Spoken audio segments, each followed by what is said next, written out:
দাবিতে রাজধানীর সোহরাওয়ার্দী উদ্যানে মহাসমাবেশ করছে ইসলামী আন্দোলন বাংলাদেশ। সমাবেশের খবর জানাতে যুক্ত হচ্ছেন সহকর্মী জাওয়াদ মাহমুদ। জাওয়াদ, সমাবেশে বক্তারা কি বলছেন বিস্তারিত জানাবেন।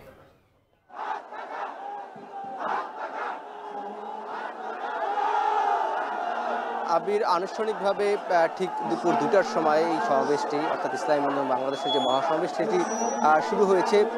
কিন্তু আমরা যেটি দেখেছি আর কি, এখানে সকাল থেকেই সমাবেশের যে কার্যক্রম সেটি শুরু হয়েছিল, অর্থাৎ 10টা থেকে ইসলামী আন্দোলনের বিভিন্ন পর্যায়ের নেতাকর্মীরা এখানে বক্তব্য দিয়েছেন। মূল যে পর্ব সেটি 2টা নাগাদ ঠিক কোরআন তেলাওয়াতের মধ্যে দিয়ে শুরু হয়েছে। এবং এর আগে আপনি যে বিষয়টি জানতে চেয়েছেন যে বক্তারা কি বলছেন, মূলত এখনও কেন্দ্রীয় নেতারা তো সেভাবে বক্তব্য দেয়নি, যেহেতু 2টা নাগাদ শুরু হয়েছে কিছুক্ষণ আগেই। এর আগে যারা বিভিন্ন জেলা পর্যায়ের নেতারা এবং ঢাকার বিভিন্ন অঞ্চলের নেতারা যারা কথা বলেছেন, তারা মূলত তাদের বক্তব্যে 3-4টি বিষয় খুব স্পষ্টভাবে উঠে এসেছে। এবং তারা বলছেন যে এই যে আওয়ামী লীগ এই জুলাই আগস্টে 24-এর গণহত্যা চালিয়েছে, সেই গণহত্যার বিচার হতে হবে এবং সামনে যে নির্বাচনের কথা বলা হচ্ছে, ত্রয়োদশ জাতীয় সংসদ নির্বাচন, সেই নির্বাচন যেন সুষ্ঠু ও নিরপেক্ষ হয় সেটি তারা দাবি জানাচ্ছেন, তাদের বক্তব্য উঠে এসেছে। এবং তারা আরেকটি গুরুত্বপূর্ণ যে দাবি জানাচ্ছেন, তারা পিআর পদ্ধতি, অর্থাৎ যে এই সংখ্যানুপাতিক ভিত্তিতে যে নির্বাচন, সেই সংখ্যানুপাতিক নির্বাচনের দাবি তারা এখানে জানাচ্ছেন। এছাড়া তারা আরেকটি বিষয় তাদের বক্তব্যের উঠে আসে, তারা বলছেন যে দেশ নিয়ে ষড়যন্ত্র হচ্ছে বা ইসলাম নিয়ে ষড়যন্ত্র হচ্ছে, সেই ষড়যন্ত্রের বিরুদ্ধে তাদের কথা বলতে এখানে দেখা গিয়েছে এখন পর্যন্ত নেতাদের মধ্যে।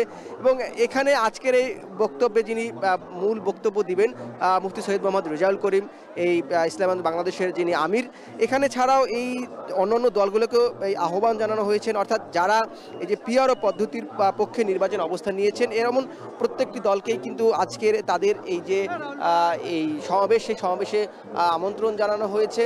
এবং অন্যান্য দলের নেতাকর্মীরা সেখানে বক্তব্য দিবেন, যদিও সেটি শুরু হয়নি। আনুষ্ঠানিকভাবে কোরআন তেলাওয়াতের মধ্যে দিয়ে শুরু হওয়ার পরে একটি সাংস্কৃতিক অনুষ্ঠান অর্থাৎ গান হয়েছে। এরপরে মূলত নেতারা যে মূল নেতারা বক্তব্য দিয়েছেন। এবং এখানে আমরা দেখছি যে সকাল থেকেই কিন্তু এই সোহরাওয়ার্দী উদ্যানের মাঠ কিন্তু কানায় কানায় পূর্ণ হয়ে গিয়েছে। এবং বাংলাদেশের বিভিন্ন প্রান্ত থেকে আমরা যে কজন এখানে এসেছেন কথা বলার চেষ্টা করেছি তাদের সাথে, বাংলাদেশের প্রত্যেকটি জেলা থেকেই আসলে এই ইসলামী আন্দোলন বাংলাদেশের যে কর্মী সমর্থক রয়েছেন তারা এসেছেন। তারা এখানে জড়ো হয়েছেন, যদিও তপ্ত রোদ এবং প্রচণ্ড তাপদাহের গরমের একটি ব্যাপার রয়েছে, সেটি নিয়েও আমরা দেখেছি যে মঞ্চ থেকে তাদেরকে বার্তা দেওয়া হচ্ছে বেশি বেশি পানি পান করার জন্য।